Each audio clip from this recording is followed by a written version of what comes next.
And it all kind of comes together to where I am now.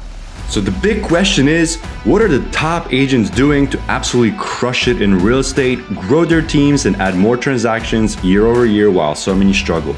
If you ever thought about this, you're not alone. No one has been able to get the answers until now. We spent the last few years helping agents sell billions in real estate, rubbing shoulders with top producers, which got us thinking, how can we expose more people to these insights to help raise the standard in the whole real estate industry? We then realized that we could help bridge the gap by getting the secrets from the best of the best so that you can succeed. My name is Andrew Dunn. And my name is Peter Michael. Welcome to Elite Agent Secrets. So let's talk about a little bit about the transition. How are you keeping everything going? Because that's hella impressive. We're doing 19 transactions. I don't care if you did 2K in GCI or 50K in GCI. The fact that you're able to, in a way, compartmentalize and be organized enough to run 19 transactions when the average agent their first year doesn't do more than 1.5 transactions. And trust me, we know a ton of those guys. You know them personally as well. You have some people that started in the business around the same time on the same team.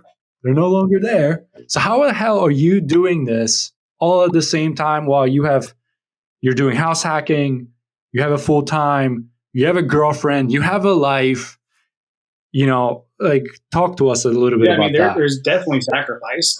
Don't get me wrong. Free time is hard. Well, is it really a sacrifice? Just in terms of free time, right? So, and I want to let people understand my full-time job. I'm in account management. I'm external facing with my company. I'm doing sales for that company, and I work probably 40 to 50 hours a week. So I don't have one of those jobs where I need to be in the office for 11 hours a day. Like, I'm not pulling 80-hour weeks. And I think that's why it works, is because I actually legitimately do have free time on the weekdays and then obviously on the weekends too.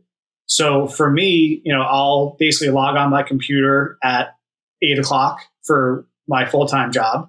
And I'll get off by 4:30, 5:00-ish.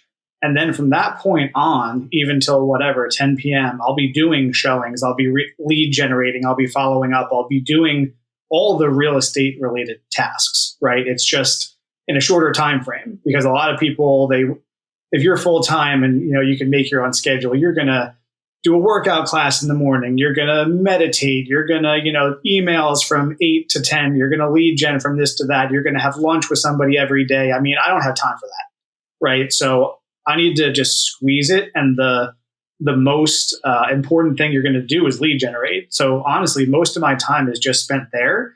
And the reason why I also do so many rentals is because those lead sources are the same ones that I use to house hack.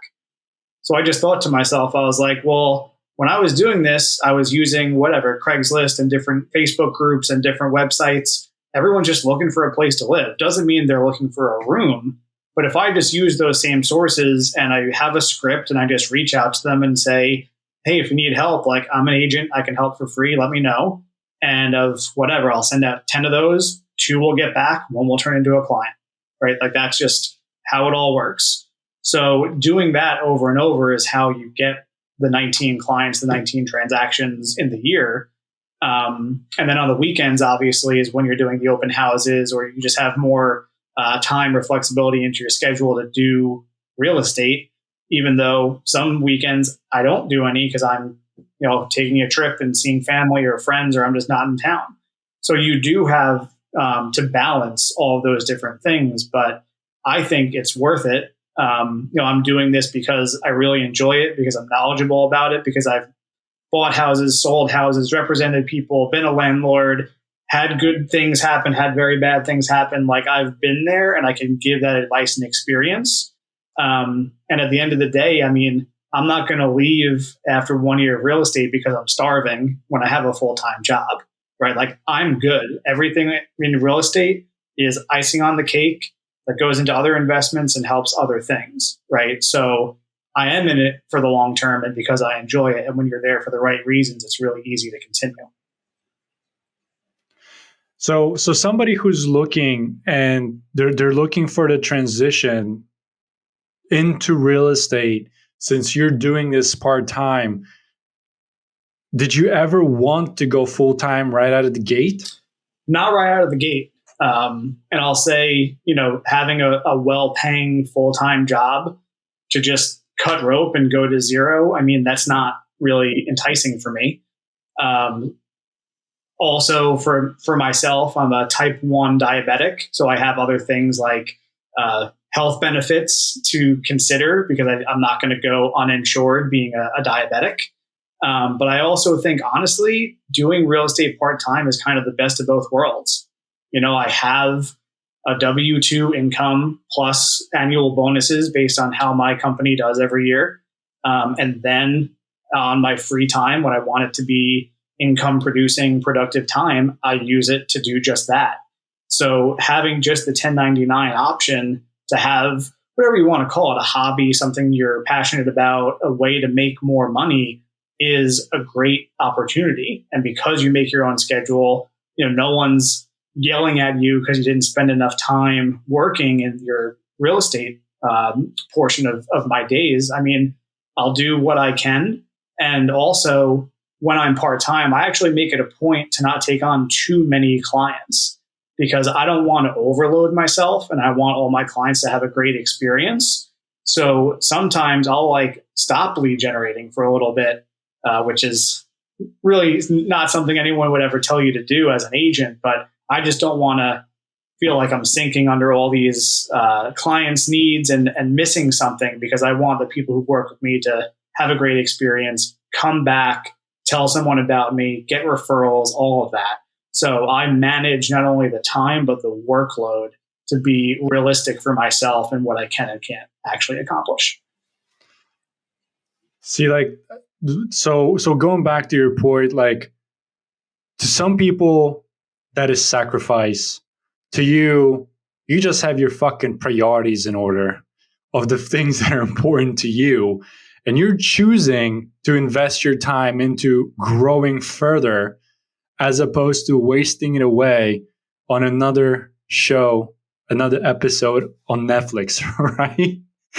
And for as long as I've known you, that's why we vibe and we've been friends for so long. We're always looking to grow. Whatever it is, grow and get better at a hobby, grow and get better at a skill, grow and, read and invest into ourselves in some shape. That's just how we're wired, right? So it's not to my surprise where you're like, hey, I'm good here. I don't need to do anything more. I'm actually not going to take any more clients because the customer service and the customer experience is going to diminish. And you're like, what? Then you start questioning is why the hell am I doing this? And that's when it stops being fun, right? So for the audience that is listening, you have to make sure that what you do, you enjoy and it's fun. Whatever your definition of fun is. My definition of fun is different. Andrew's definition of fun is different. Brandon's definition of fun is different. But you're making a conscious choice. Where that's why I set out challenges, because it's no longer a sacrifice. It's just priorities, or I should say a priority for you. As you continue growing. Yeah, absolutely. And you can grow in any different way, right? Whether it's a new skill or doing something like this on the side or just reading, right? Whatever it is, you can grow in a lot of different ways. But I think all those experiences that Peter, we've had in the past and all that just lends itself to being entrepreneurial, being in sales and service, which is the most rewarding industry that you can be a part of. And it all kind of comes together to where I am now.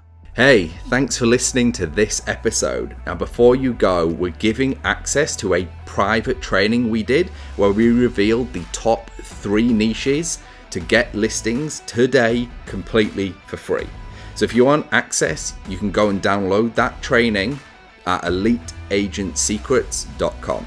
We're regularly releasing new trainings, guides and cheat sheets, so make sure to head over to eliteagentsecrets.com and sign up so you don't miss out.